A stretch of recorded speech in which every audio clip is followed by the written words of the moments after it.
Hello all అందరికీ నమస్తే. Welcome back to Hari Monica's cooking channel. నేను ఈరోజు మరో ఇంట్రెస్టింగ్ రెసిపీతో మీ ముందుకు వచ్చేసానండి. అదే పిజ్జా శాండ్విచ్.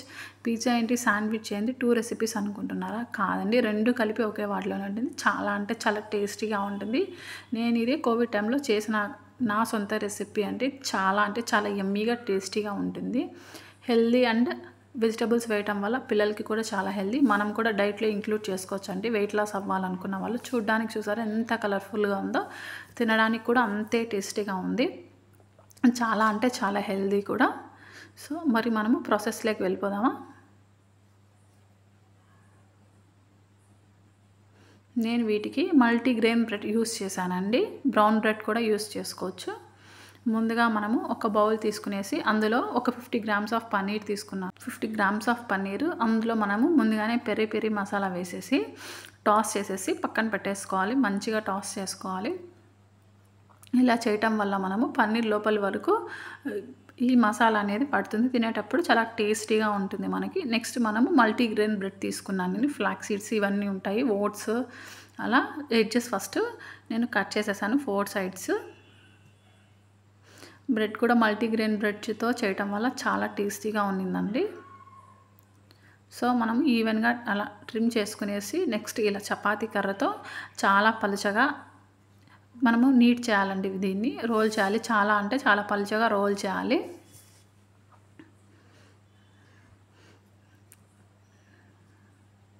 నేను చూపించిన విధంగా అన్నంటే చాలా ఈజీగా చూడండి, చాలా తిన్నగా రోల్ చేసుకున్నాను నేను.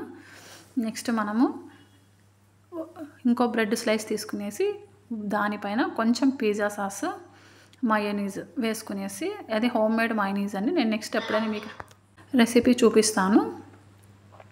పిజ్జా సాస్ ప్లస్ మయోనీస్ నీట్గా అప్లై చేసుకునేసి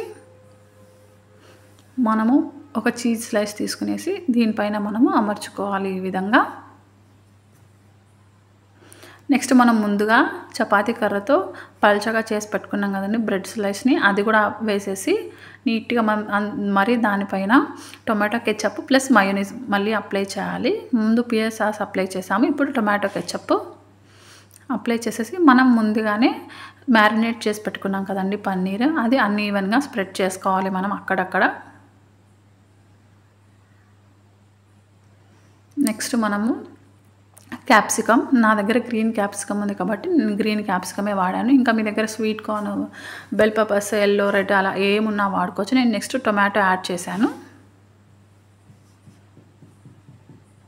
గింజలు మొత్తం తీసేసి టొమాటో యాడ్ చేశాను. నెక్స్ట్ లైట్గా ఆనియన్స్ కూడా వేశాను.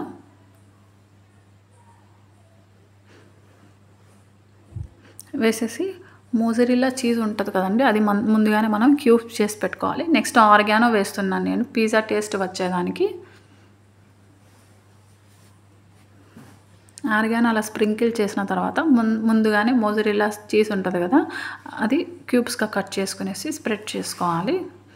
మనం ఎంత కావాలనుకుంటే అంత, పిల్లలు తింటారు ఇంకా కొంచెం అనుకుంటే ఫుల్గా వేసుకోవచ్చండి. నేను ఈ విధంగా స్ప్రెడ్ చేసేసి నెక్స్ట్ ప్యాన్ హీట్ అయిన తర్వాత మీడియం ఫ్లేమ్లో మాత్రమే లైట్గా హోమ్ మేడ్ గీ వేసుకున్నాను. బటర్ ఉంటే బటర్ వేసుకోవచ్చు. నేను ఇంట్లో చేసిన నెయ్యి కాబట్టి ఇదే వాడతానండి. మనం ముందుగానే అన్నీ సెట్ చేసి పెట్టుకున్నాం కదా బ్రెడ్, ఇలా మనం లో ఫ్లేమ్లో మాత్రమే పెట్టుకునేసి అందుపైన లిడ్ ఒకటి క్లోజ్ చేసేసి జస్ట్ 2 మినిట్స్ అలాంటి జస్ట్ చీజ్ కరిగేంత వరకు మాత్రమే మనము ఫ్రై చేసుకోవాలి, రోస్ట్ చేసుకోవాలి. ఈ 2 మినిట్స్లోనే మనకు బ్రెడ్ అనేది బాగా గోల్డెన్ బ్రౌన్ వచ్చేసి ఉంటుందండి. క్రిస్పీగా ఉంటుంది కింద బేస్ అంతా. అంతే అండి, ఎంతో సింపుల్గా టేస్టీగా ఉండే పిజ్జా శాండ్విచ్ రెడీ. మనం పైన జస్ట్ టొమాటో కెచప్తో అలా సర్వ్ చేసుకొని తింటే చాలా అంటే చాలా టేస్టీగా ఉంటుంది, హెల్దీ కూడా. జస్ట్ మనం ఇట్లా 2 శాండ్విచెస్ తిన్నామంటే డిన్నర్కి కానీ ప్లస్ బ్రేక్ఫాస్ట్కి కానీ టమ్మీ ఫుల్ అయిపోతుందండి. మళ్ళీ చాలా ఆఫ్టర్నూన్ వరకు ఆకలి కూడా అవ్వదు.